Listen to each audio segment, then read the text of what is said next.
आजकल पढ़े लिखे इंसान की तो कदर ही नहीं है, सिर्फ रंग को ही देखते हैं। बताओ, एक रंग की वजह से लड़की को बार बार मना कर देते हैं, ये है वो है। गुस्से से एक आदमी फोन रख देता है और बड़बड़ाता रहता है अपने घर में।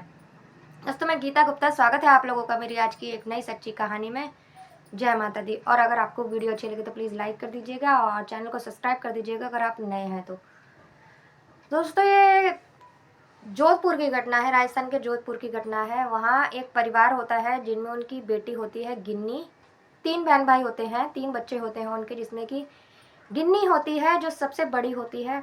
बहुत अच्छी लड़की होती है, सिर्फ उसका रंग हल्का सा सांवला होता है। बाकी उसने ब्यूटी कॉन्टेस्ट भी जीते होते हैं, फेयरवेल में वो अवार्ड भी जीत चुकी होती है। बहुत अच्छी लड़की होती है, बहुत पढ़ाया था माँ बाप ने, और कभी उसने अपने रंग को अपने ज़िंदगी में नहीं आने दिया। कभी उसका आत्मविश्वास नहीं कम हुआ, हमेशा वो हंसती खेलती रहती थी। उसकी शादी की बात चलने लगती है तो लड़के आने लगते हैं। उसके रंग की वजह से काफ़ी लड़के उसे रिजेक्ट करके चले जाते हैं, मना करके चले जाते हैं। तो एक ऐसे ही रिश्ता आता है जो कि उसके माँ बाप आते हैं, लड़के के लड़का आता है और लड़के की बहन आती है। जब वो देखने आते हैं तो उसके जो घर वाले होते हैं लड़के के, वो अपना मुंह बना लेते हैं कि लड़की का रंग काला है। ये सब बातें गिन्नी देख रही होती है, उसे समझ आ रहा होता है कि ये क्या हो रहा है। लेकिन जो लड़का होता है उसे गिन्नी पसंद आती है और वो उससे शादी करने के लिए तैयार हो जाता है। शादी करने के लिए तैयार हो जाता है तो माँ बाप को भी अपने बेटे के आगे हाँ करनी ही पड़ती है, क्योंकि उनका बेटा उस लड़की से शादी करने के लिए तैयार हो जाता था। लेकिन जो बहन थी उसे बिल्कुल भी गिन्नी पसंद नहीं आई थी। बहन का नाम रानी होता है, वो लड़के से बड़ी होती है लेकिन उसकी शादी नहीं हुई थी अभी तक।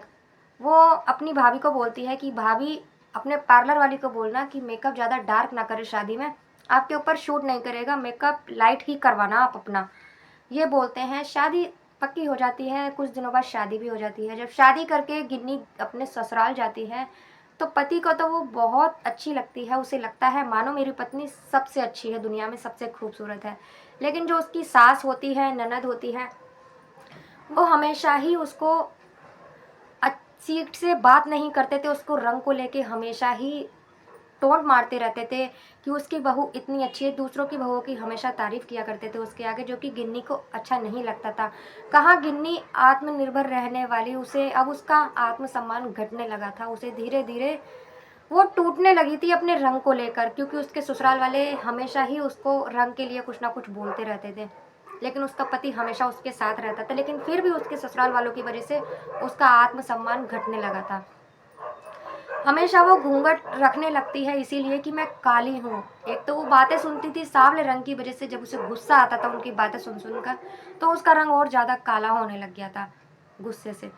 तो धीरे धीरे ऐसे ही वक्त बीतता जाता है। जब कोई भी आता था घर में तो उसकी सास उससे घूंघट करवा लिया करती थी कि तुझे देखेंगे तो बोलेंगे कि इसकी बहू कितनी काली है।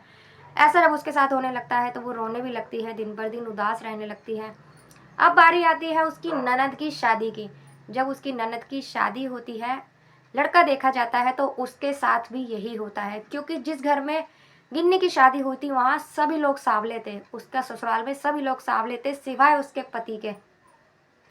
उसकी ननद तो उससे भी ज़्यादा बदसूरत थी। वो हमेशा यही सोचती थी कि मैं तो इतनी अच्छी दिखती हूँ, सुंदर दिखती हूँ, मैंने ब्यूटी कॉन्टेस्ट भी जीते हैं, मेरी ननद गिन रानी दीदी का तो रंग तो ऐसा है, तो उन्हें क्यों नहीं बोलते, सब मुझे ही क्यों बोलते हैं। जब उसके रिश्ते के लिए बात चलती है तो हमेशा ही लड़के वाले मना कर जाते थे। और अब जब ससुर फ़ोन पर बात करते हैं तो यही बोलते हैं, पढ़ाई लिखाई की तो कोई वैल्यू नहीं है, रंग का क्या है, रंग तो बदलता ही रहता है।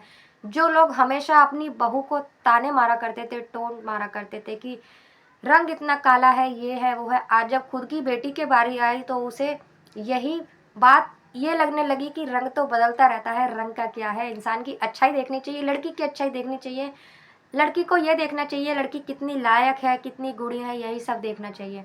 अपनी लड़की के लिए वो यह बातें बोलने लगे।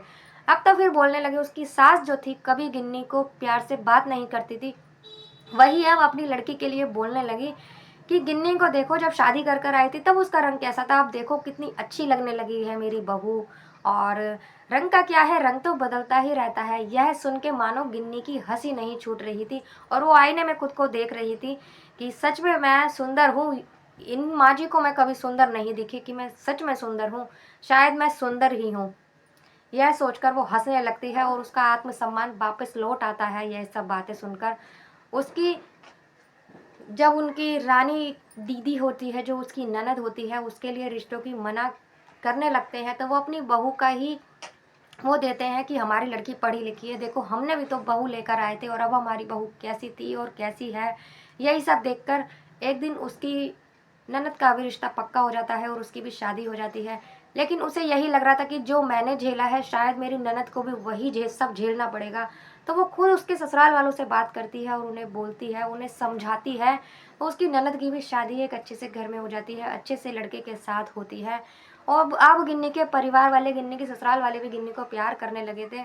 उसका आत्मसम्मान वापस लौट आता है। अब उसके रंग का उसकी ज़िंदगी पे कोई फ़र्क नहीं पड़ता। बहुत खुश वो रहने लगती है लड़की।